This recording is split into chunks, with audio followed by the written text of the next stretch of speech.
That Asian, Eastern meets Western, not too much sexy, bro. You got your Justin Timberlake on. I'm bringing sexy back. Yep. So, Joshua, what is the title of yours again for today?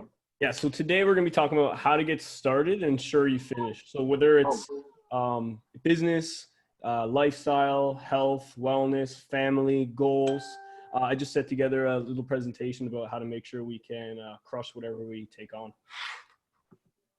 Awesome. All right, so five steps. Welcome, Daniela.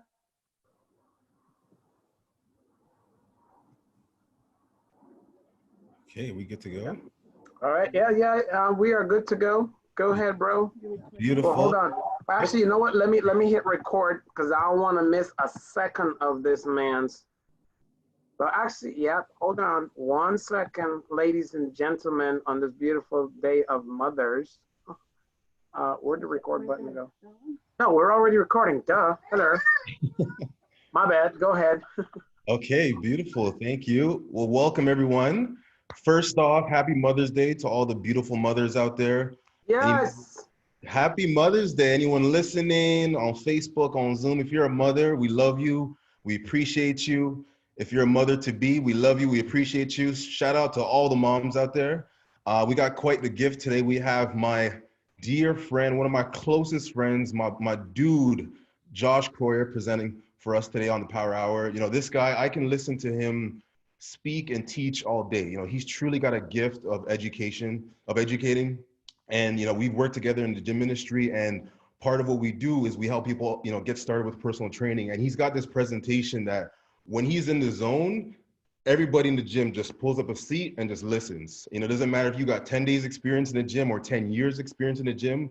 He's got perspectives and an understanding when it comes to the body that is very unique, and you definitely want to listen and pick up whatever nuggets you can. You know, I love this dude, and you know, it's been a pleasure working and growing with him in the gym industry, and I'm happy to continue it in this industry. You know, he's got a degree in kinesiology, and he is the founder and CEO of the fitness brand called The Forge, where he is changing people's lives. And if you're listening to this, he's probably going to change your life too. So please help me in welcoming Mr. Josh Kroyer. He will be sharing with you the 5 steps on how to get started on your goals and to ensure you finish. Josh, the floor is yours, brother.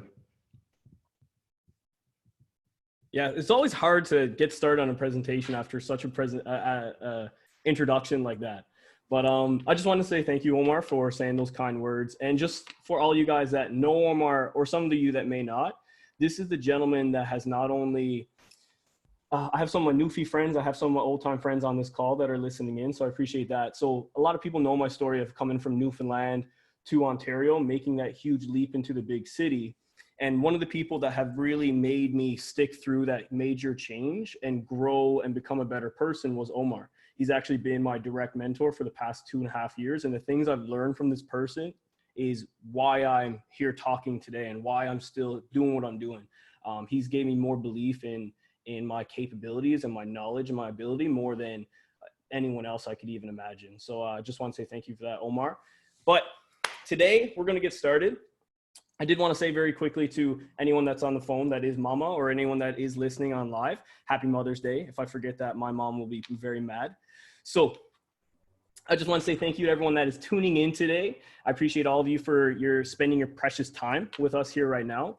So before we do dive in, I do just want to talk to you guys a little bit about me. As you can probably already tell, I do talk really fast when I get excited about things. That's my newfie side of me that comes out. So if I am talking a little bit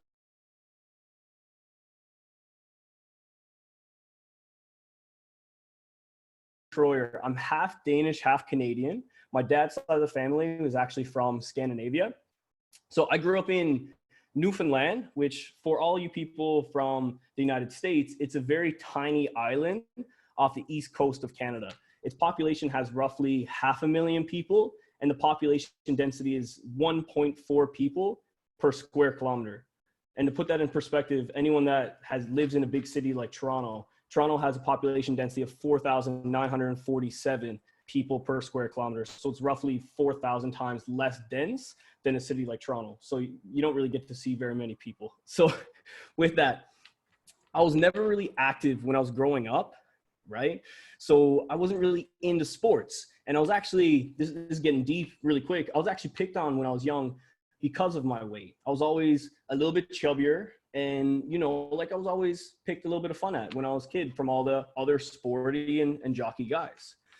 So this didn't really change until I actually went to university. And just like any other boy, the only thing I saw destined in my future for me to become was a doctor. Because when we're growing up, that's seen as like the epitome of what you can do with your life. It's either you're a doctor or you're going to do nothing else. So with that, when I started my university, I actually started taking pre-med courses. And in my first year, I did very well. I had a 3.9 GPA, and I was well on track to potentially getting to medical school if that's what I actually saw for myself in the future. But the problem was that's very quickly I learned that that's not really what I wanted for myself. And my focus was very quickly diverted and distracted by this lovely thing called the gym. So I actually fell in love with working out. I loved being in the weight room. I loved how it changed my body, and not only just my body, but also my mind.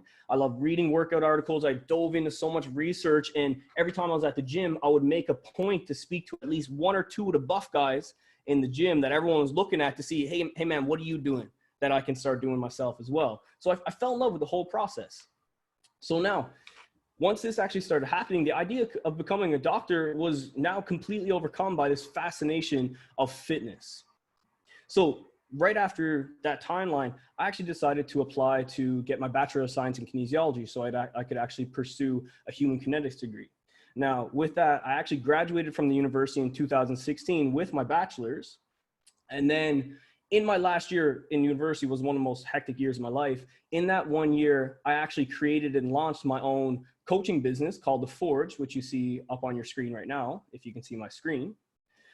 And then I launched that business while actually going through a lot of other changes, like competing in fitness, doing other side businesses on top of that as well. It was crazy. But I want to share with you guys why I created The Forge, what it means to me, and why I think it's impactful, and why I'm on this mission to help others.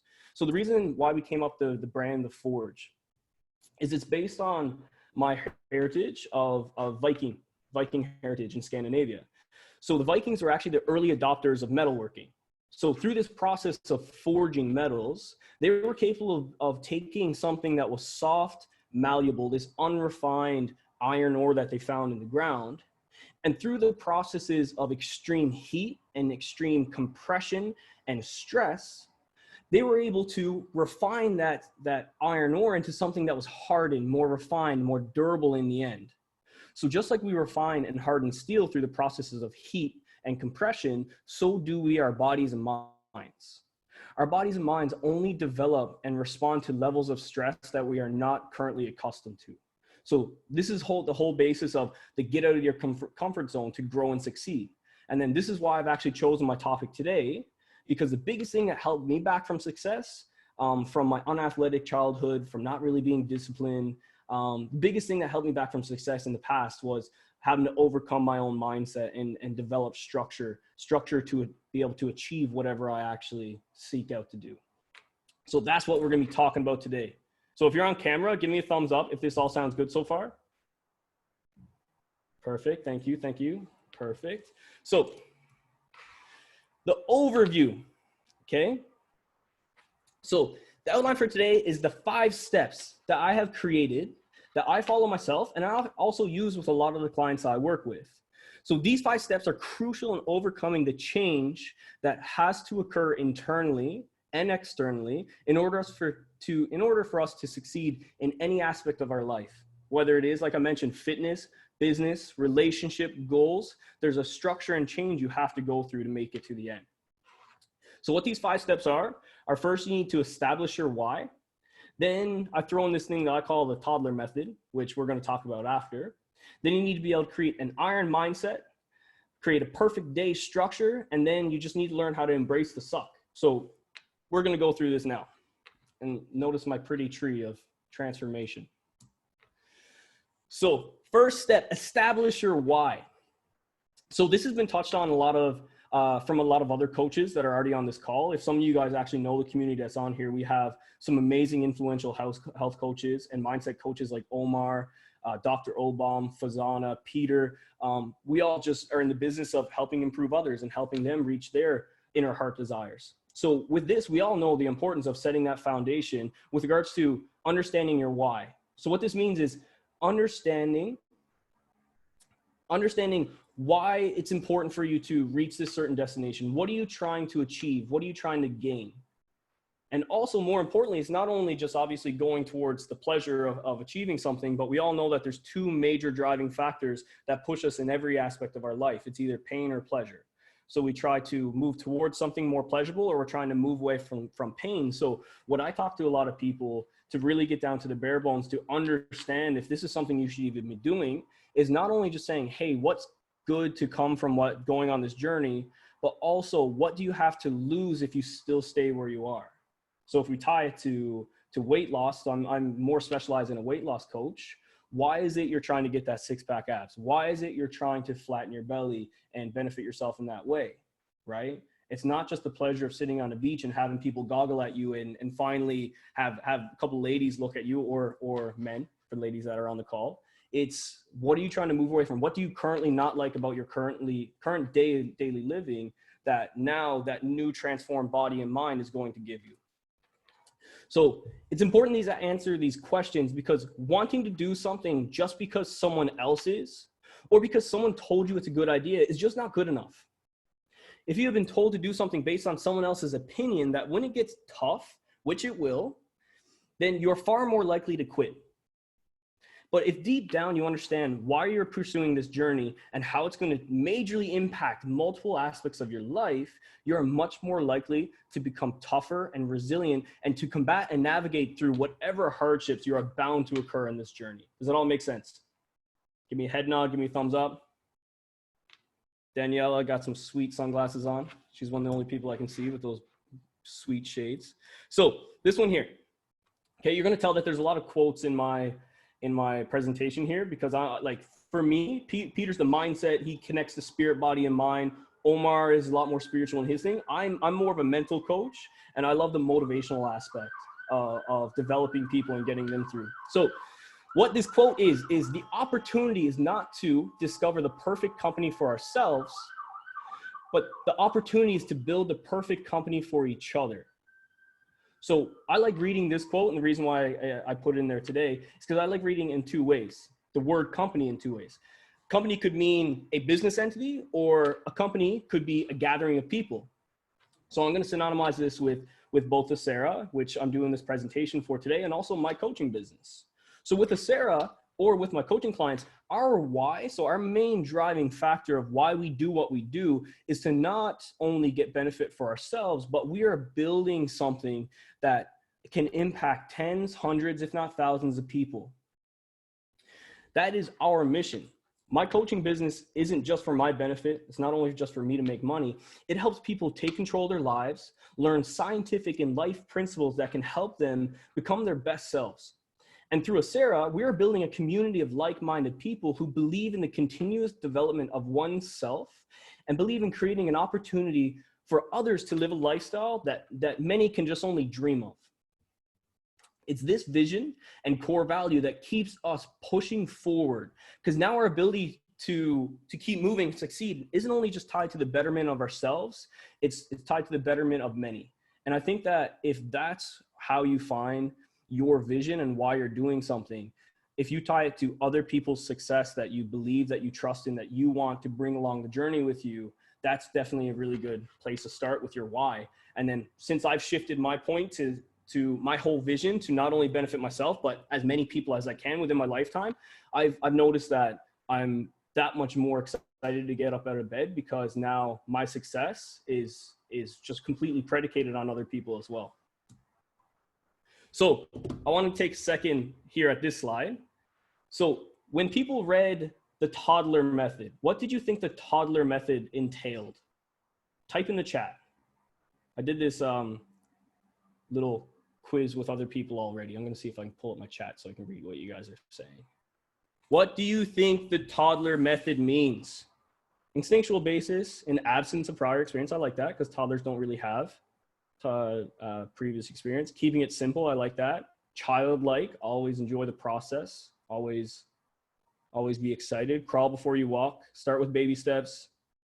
Yeah, I already told Omar that his was wrong. So I'm not wrong. Listen, this is my extrapolation of this. So this is what I call the toddler method. And this is what makes sense in my head. So I hope it makes sense in your guys' too. If not, I'm crazy.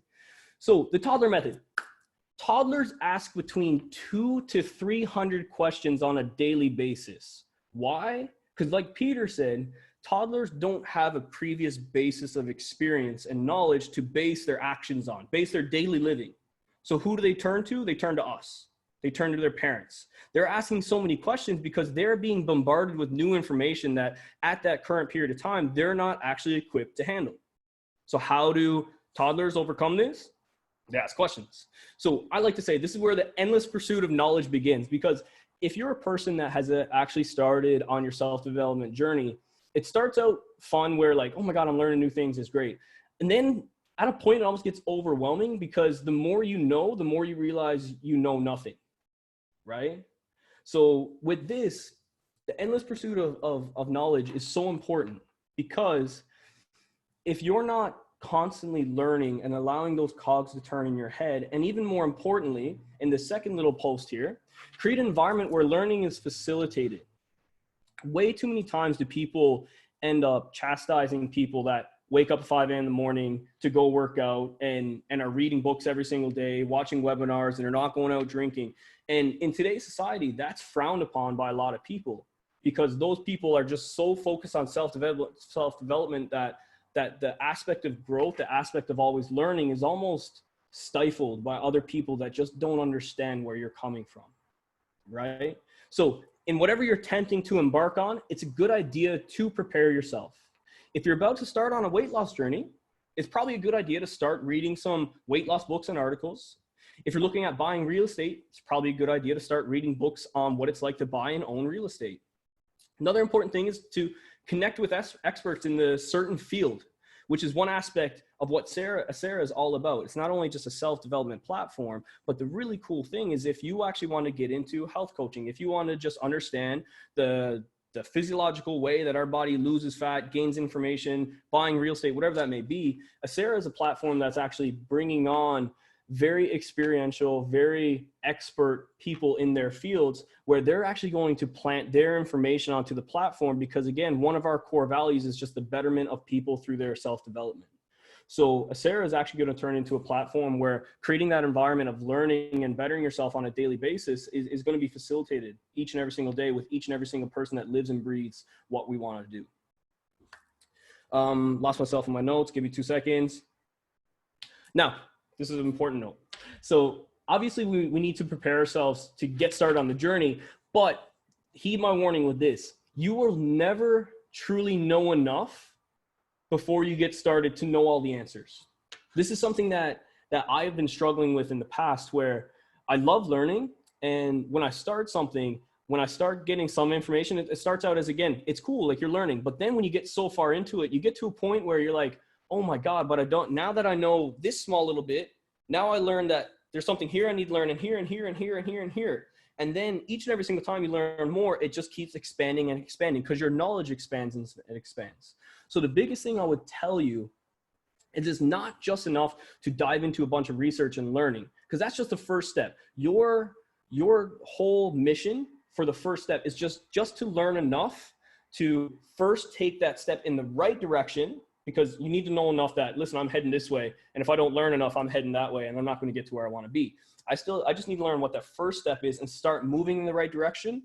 And then I'm going to choose to surround myself with a support system and knowledgeable people that I can now facilitate their knowledge and keep me moving forward. So again, biggest thing, don't overwhelm yourself with the knowledge. Learn enough to say, hey, this is the basics. This is where I got to start. Then take it. Make the mistakes, learn the better process, surround yourself with people that are going to better you, and then just keep going forward. Does that make sense? Yeah, Omar's just continually nodding his head. I appreciate that. So, iron mindset. So believe it or not, I did not put this picture here just because I'm completely self-absorbed. That was only 50% of it. This is a great,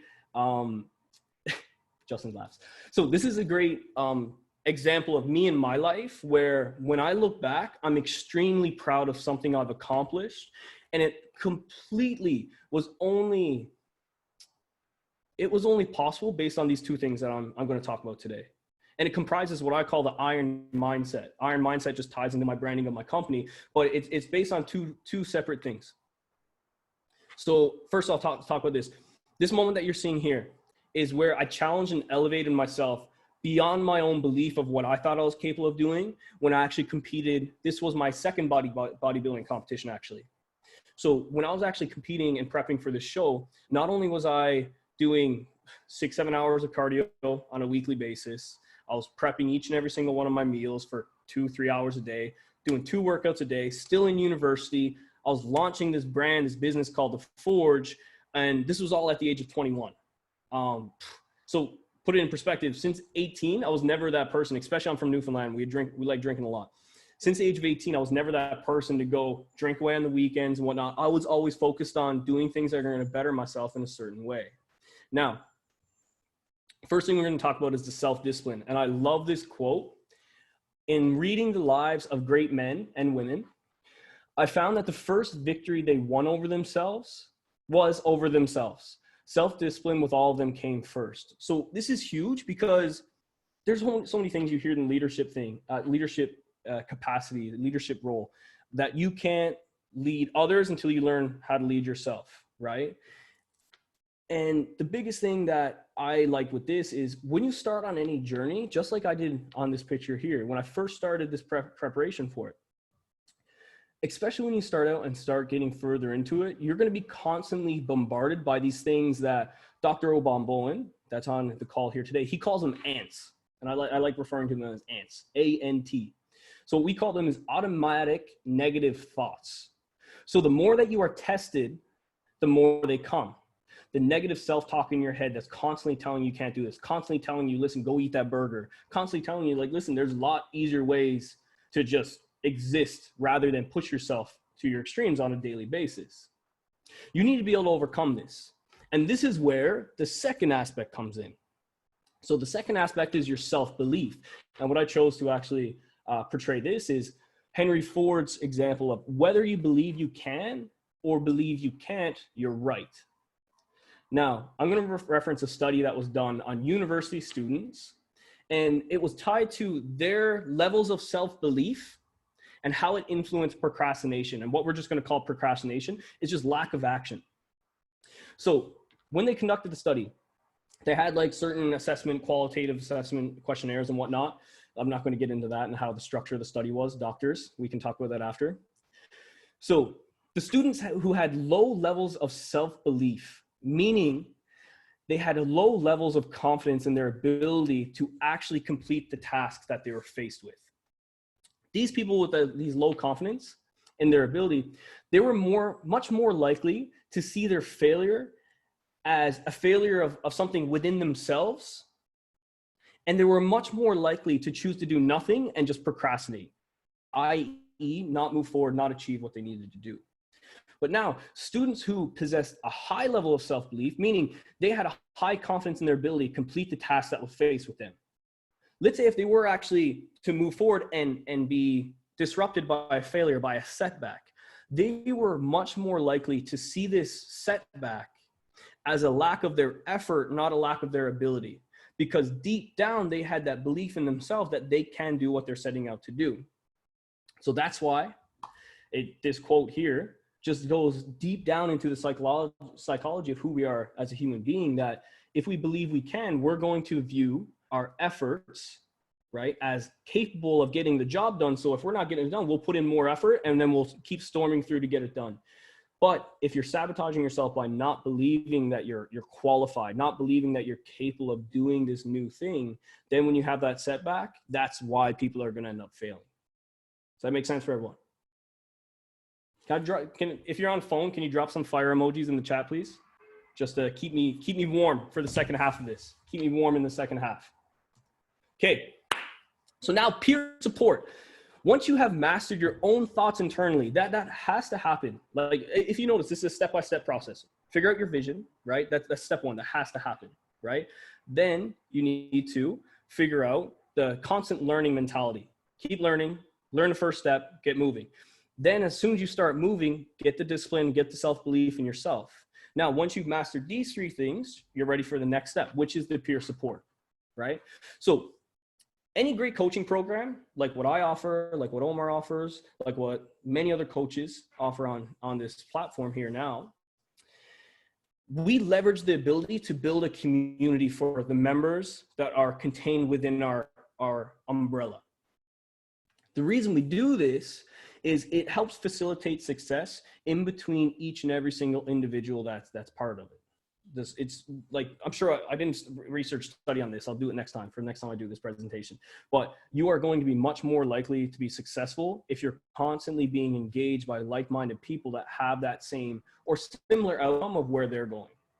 Now, here at Acera, we are a company for the people. That's the CEO's message. We are a company for the people that only succeeds if each and every single one of us does. So this growing community that we're building helps to keep us all on track and achieve high levels of success together by providing that external motivation and that power in numbers. So no matter how much you've developed your self-discipline and self-belief, there's going to be days where you just don't want to get out of bed, where you feel overwhelmed. This is where you need to reach out to someone that you trust, someone who knows the journey you're on, or someone that's involved in the journey, and fully supports and are fully aware of your ability to succeed. So full disclosure, Omar, whenever I feel like I'm not capable of doing something, whenever I'm stuck, this man just comes up to me and says, Josh, you're overthinking it. Josh, you're way too smart to be stuck at this level, right? Get past this, focus on this, and we keep moving, right? So he's one of my support systems, and likewise, right? You need to build that if you're gonna actually achieve any remote level of success. Notes, notes, notes, notes. Oh, power in numbers. Yes, look at that. So it is said that if you want to go fast, go alone. If you want to go far, go together. Or one of my other favorite ones, talk about power of numbers, is a rising tide lifts all ships. So both allude to the fact that creating change with many is better than creating change with a few. When the tide rolls in to the harbor, it doesn't just raise up one or two ships, it raises all of them. So if you want to create massive action in your health, in your wealth, in your happiness, you must do it together. Does it make sense for everyone? Everyone agree? Does anyone disagree? Give me a thumbs down if you disagree with that. Hopefully no one. Thank you so much. So this one here. So the perfect day structure. Some of you guys actually may be familiar with this. So I actually got this out of, Craig Ballantyne's book, The Perfect Day Formula. I just didn't want to be copyrighted and use the same exact thing. So Craig Ballantyne, he's known, very, very well known as helping high-level earners, high achievers to structure their day so they can balance their work life, their family life, their health, and their faith. Completely known for that. He breaks down 8, 9-figure earners' days and says, hey, focus on this. Hey, put this in here. And he's the one that actually coaches them to build up to the next digit in their earning. So one of my main takeaways from his book was simplifying the major focus that you should have at each part of your day. So the first part is to control your mornings.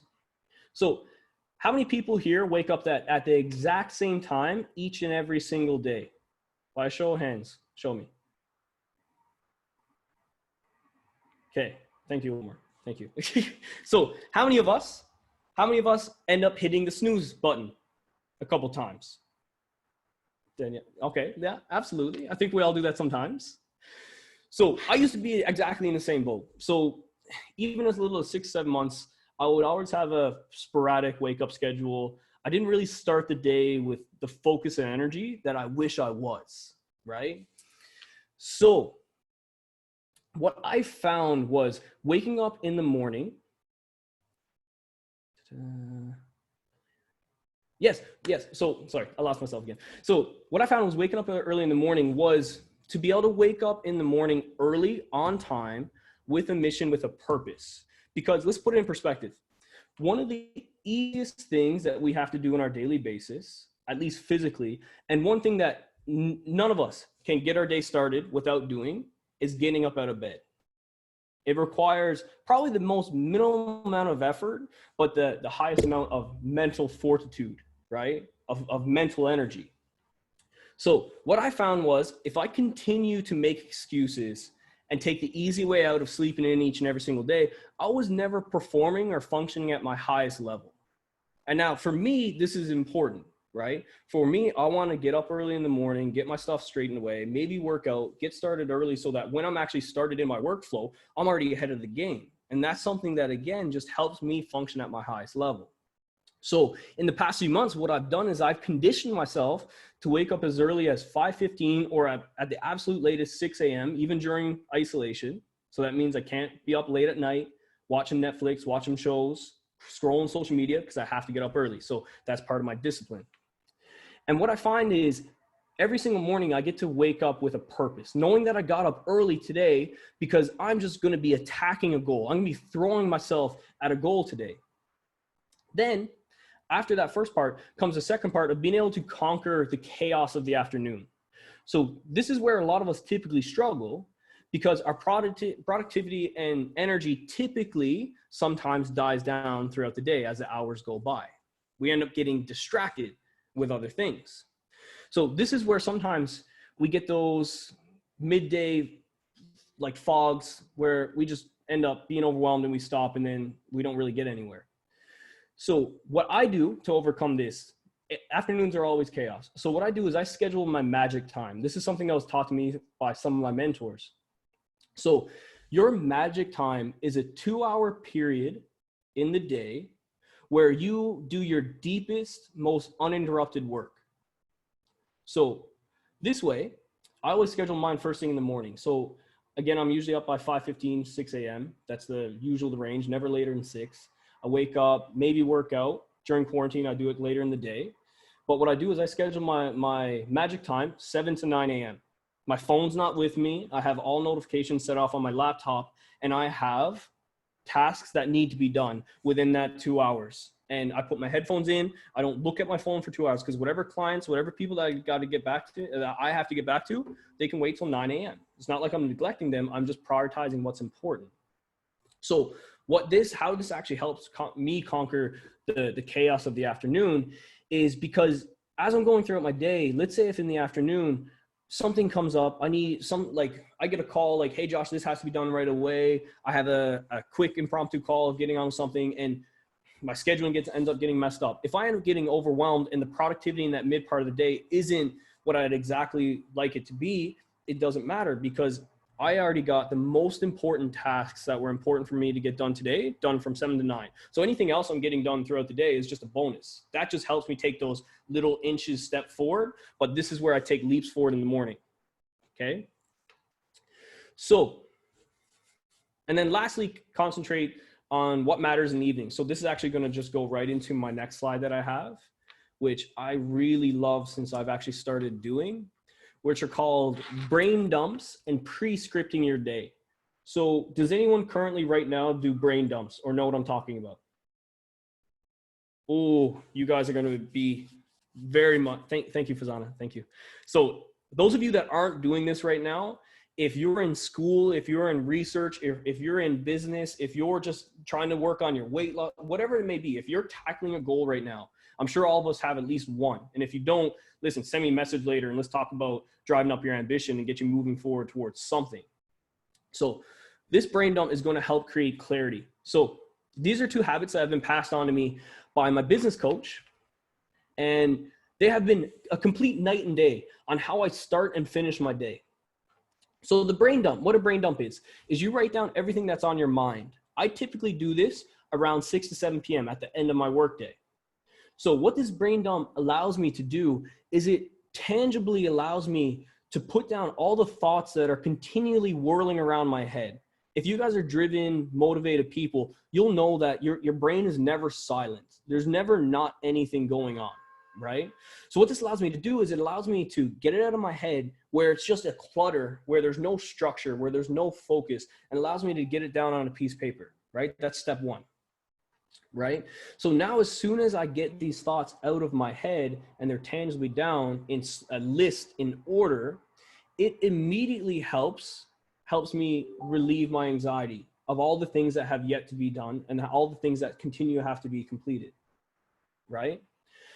So what I like calling this is when we have low perceived levels of our control on a certain topic, on a certain task, we have high levels of anxiety, okay? When we have little control over something, we are anxious, we get nervous. So that's the reason why let's see who's been in this situation. That's the reason why, think back to all of us when we're in high school, when we had finals, okay? Some courses we took, we just found them easy. We retained the information relatively easy. We're the person that people used to come to try to cheat off our homework because we were just a whiz at the science or whatever, right? So when we actually had to conduct the course, do the finals or do the tests on that course, we didn't really have much anxiety, correct? Because we had a high level capability of our self-belief. We had an awareness on the topic and we believed that we could get it done, and anxiety came down. But now think back to the courses that we were never really good at. No matter how much we spent studying it, no matter how much our smart friend tried to explain the basic concepts, we just never got it. And then when we're sitting in that test exam, we're there shaking, we're nervous, there's sweat dripping down our face, right? Why? Because we have a poor correlation based on our self-belief of that we can complete the task. And also, we're just not as categorized and not as clean and orderly as we are in the other topics. So who's been in one of those two situations before? I know I have. I hope we all have, okay? So the weird thing about entrepreneurship, the weird thing about high earners, the weird thing about highly motivated people is each and every single day, you are going to feel like you have very poor control over many different things. And as I've just mentioned with that test, poor levels of control, poor levels of self-belief, not knowing the answers right away, we get anxious. So when we get the brain dumped down, we need to create some sort of aspect of control, okay? So what we do is once we get the brain dumped down, you now go down through the list of all the things that are whirling in your head. And simply what you do is you categorize them. What is of high priority, meaning has to be done right now. Basically, the things that are causing you the highest amount of anxiety. What do? You schedule them tomorrow in your magic time. So that 2 hours where you're not gonna be interrupted, you're not gonna have your phone with you, you're gonna have your music in, you're gonna be sitting down doing hard, deep work for 2 hours.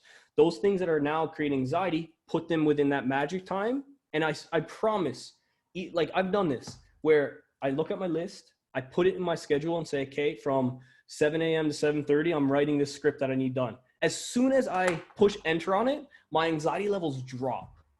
Because now I'm increasing my control on the things that have to happen. And I know that each and every single day, each and every single week, if I have this systematic structure and I'm now increasing my level of control, I'm increasing my level of self-belief that I can even do this thing, this huge task that's in front of me, I crush it.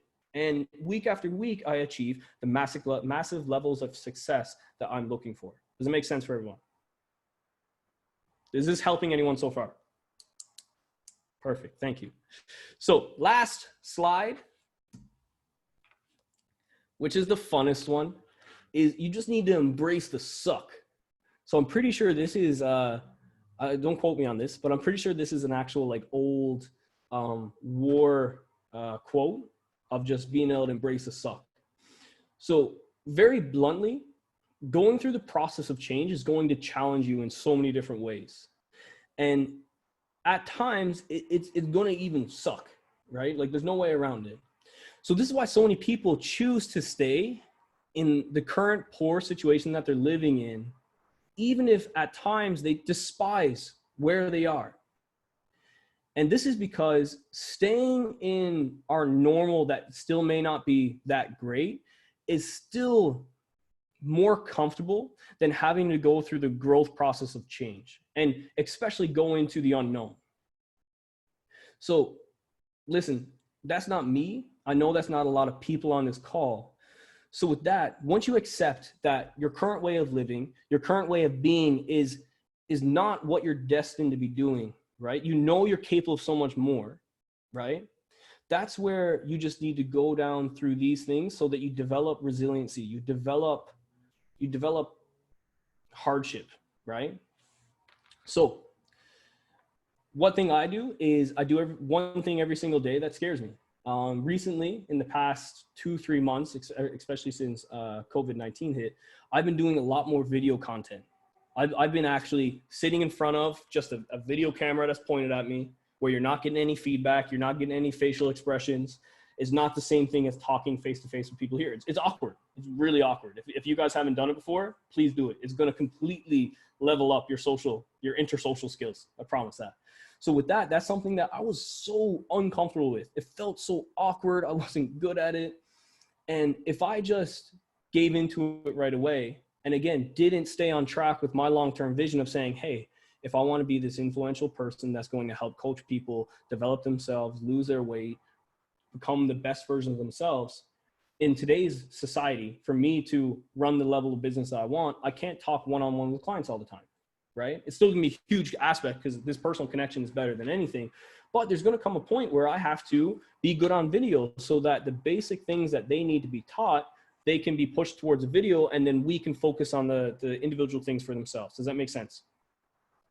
So the only reason why I've kept up on what I'm doing is because my long-term vision keeps pushing me there. And guess what? The more I do it, the more comfortable I get. The more I do it, the better I get at it. The second thing is to practice gratitude. So what I like to say is you need to be grateful for what you have to be ready to receive what's to come. So I have so many mentors. I reference so many here. One of my mentors tell me that gratitude is a muscle. I use this example because I'm a muscle meathead. It needs to be exercised. The more you do it, the better you get at it. And the more positive mindset you adopt with where you are currently and where you are to reach as your destination. And then lastly, this last one here is to challenge your body and mind daily.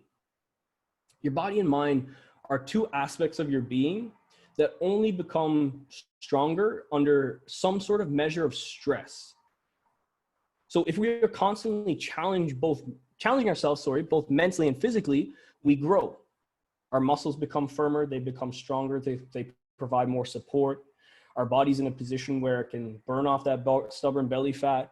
It works for us throughout our day, keeping us high energy, keeping us driven to where we want to be if we start pushing ourselves daily, both mentally and physically. But just like anything else, if we fail to challenge both our bodies and mind, we tend to weaken or wither over time, which due to your muscles is called atrophy. They get smaller because they're not responding to any sort of stress variable. Does it make sense? So this last one here, since Peter was so gracious to offer such an amazing thing for everyone that was on the call, 30-minute workout, I can't do that. So what I'm doing instead is everyone that's on the call right now, we're going to do a little activity. It's something that I did that very much put things into perspective on where I should refocus my time.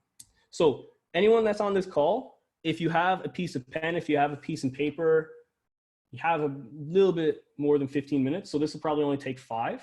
Get a pen and piece of paper if you can. I'm going to give you guys a 30-second countdown. Let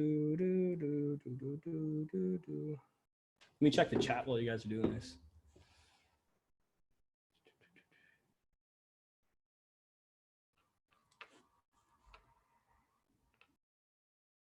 Okay, and I'll give you guys about another 20 seconds or so.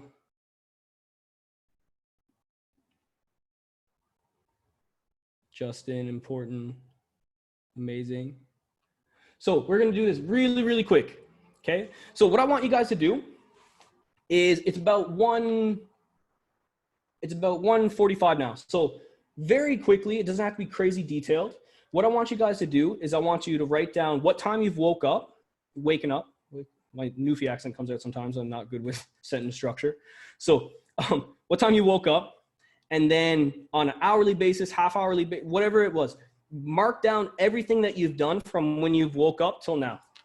Go. From when you woke up, what you did today, scrolled on Netflix, showered, watched an episode of my favorite show. You don't have to put the private stuff in. Well, you can if you want. We're not sharing it, but that's up to you. I'll give you guys about 20 seconds to do that.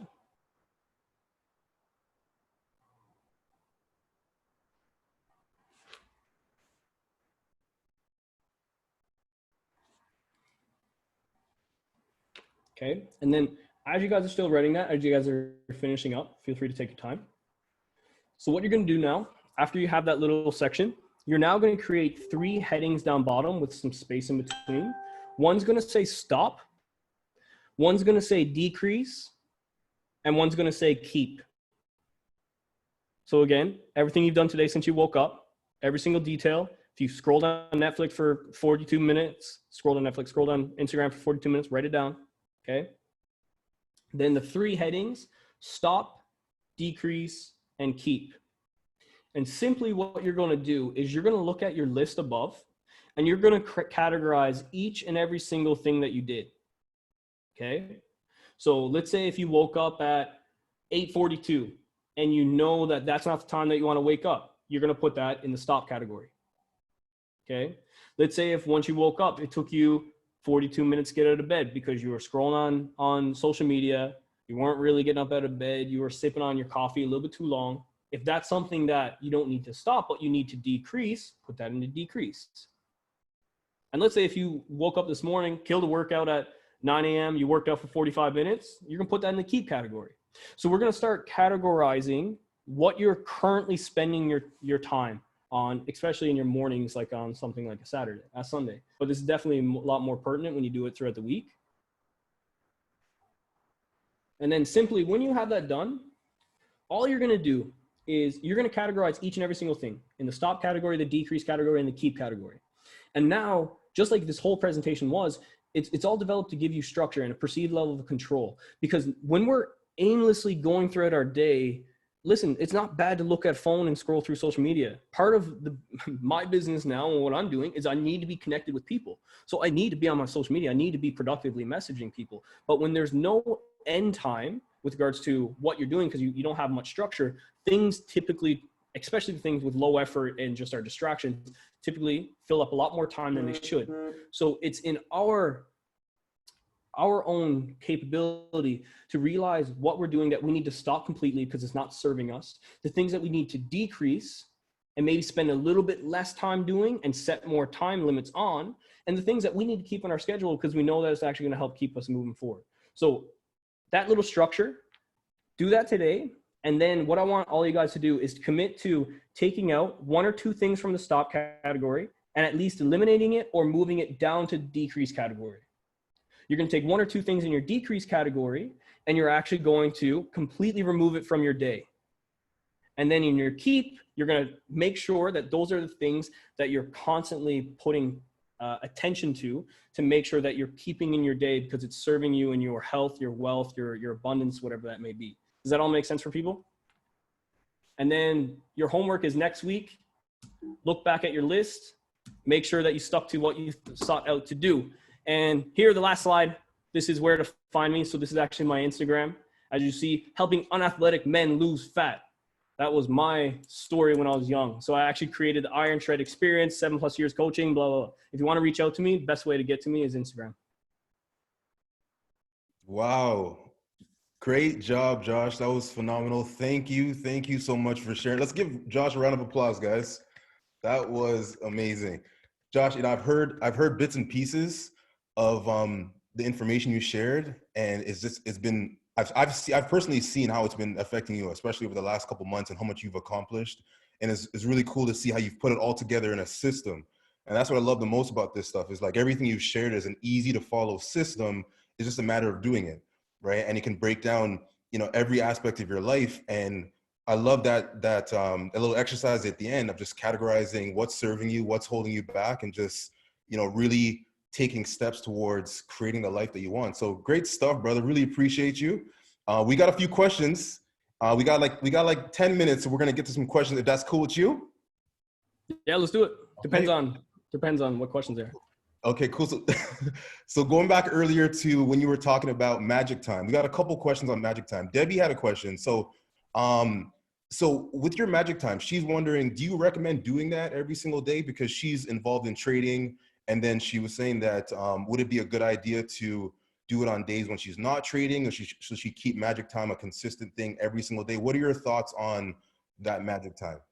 Absolutely. So the thing with magic time is it works around your life, right? So my magic time is 7 to 9 in the morning. So I know if you're a trader, I think I don't know what time the stock's open. I think it's at 9. So if in the morning, like you have such a big priority that is time dependent on what you're doing, whether it is trading, whether it is Zoom calls, whether it is other prior negotiations you have, commitments you have, then that's going to be part of your concrete schedule. So your magic time should not interfere with that, right? Clearly, every single day that we're still doing our trading, we're still doing our Zoom calls, we're still reading our books, there for each and every single one of us, there's at least 2 hours of work that we really want to get done. So the purpose of magic time is I do it every single day, no matter what I have going on, because it allows me to take those big leaps and steps forward that I was mentioning. Because the days that I leave my magic time out, I don't have that uninterrupted 2 hours of work. And then throughout my day, when the distractions do happen, at the end of the day, I feel like I haven't accomplished enough. And again, the anxiety increases, the negative thoughts come in. So if I make it a conscious effort as much as possible, each and every single day I do it, except Sunday. I usually don't work on Sundays. Here we are.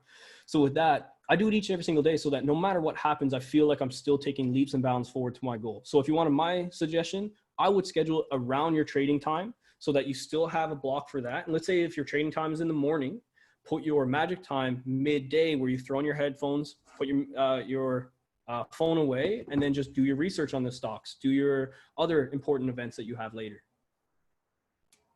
Nice. Beautiful. Is that good, Debbie? Okay, she's giving 2 thumbs up. Beautiful.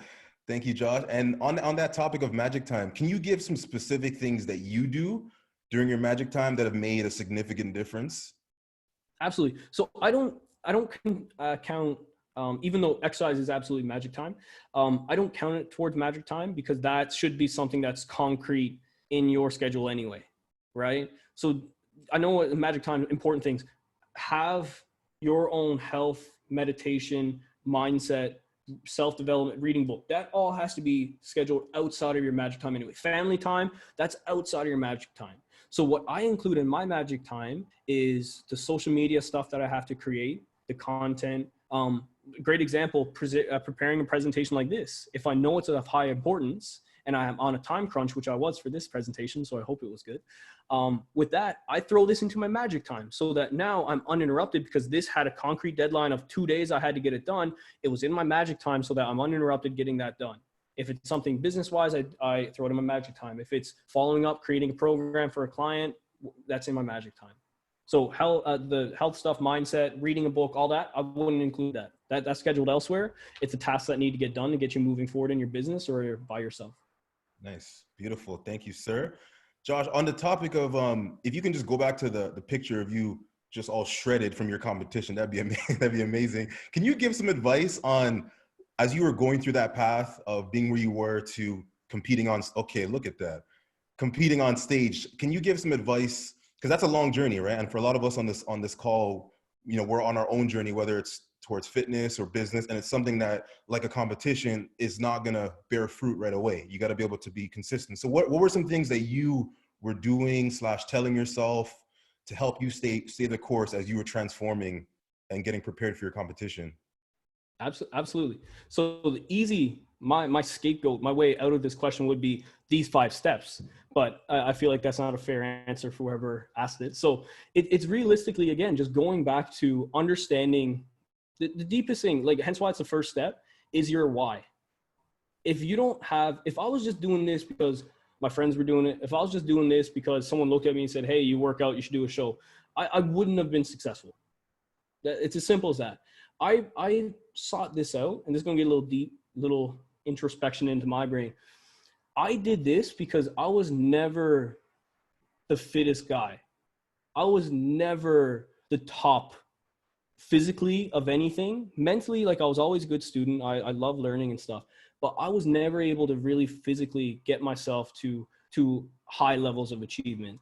So for me, I didn't really get a lot of attention from like ladies when I was growing up and all that type of stuff. So for me, there's a little bit of vanity in it, and there's a little bit of self-development as well. I was not the most disciplined person by no means. So taking on this challenge was to teach myself that I'm capable of doing whatever I put my mind to. This was taking my love and passion of working out and just ramping it up 10 levels and now having some sort of outcome from it, right?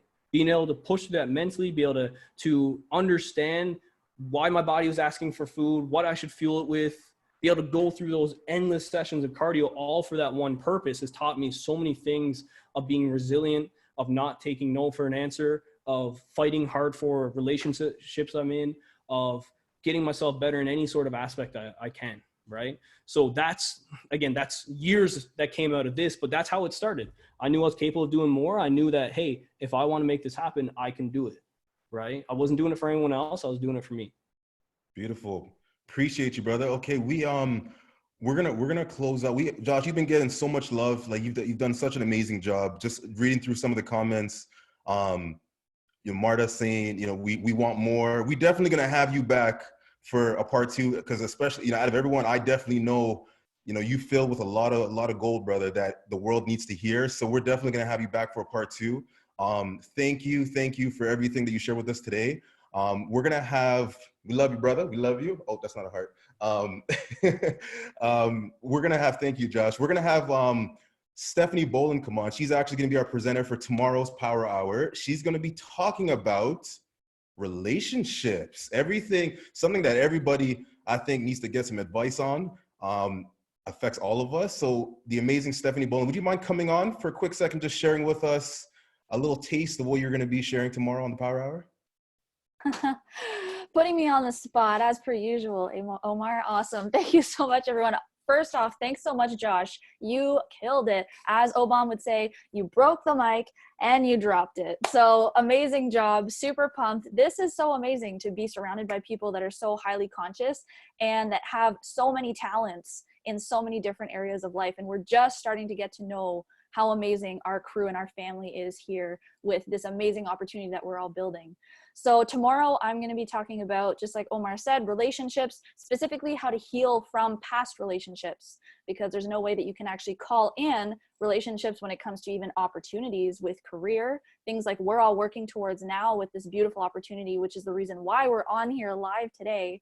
So let's make sure that we all tune in tomorrow. And if anyone wants to kind of know what we're up to with everything that's happening right now and how we have all collectively come together as a whole, then just comment "I want info" below if you're on Facebook right now, so that you can start to maybe have a conversation with some of us in terms of joining our tribe and joining our family, because that's really what we are. We're a big, beautiful family working towards something amazing. So thank you so much, everyone. Thank you so much, Josh. Amazing, amazing presentation. Omar, I don't know if you want to close it out since you're the host. I'm going to leave it up to you and let everybody close out for today. Let's all give Josh an official round of applause. Yes. Thank you, brother. Thank you. And hey, guys, have an amazing day once again. For any mothers out there, enjoy your Mother's Day. We love you. We appreciate you. Enjoy the rest of your day. Have a good day, guys. Talk to you soon.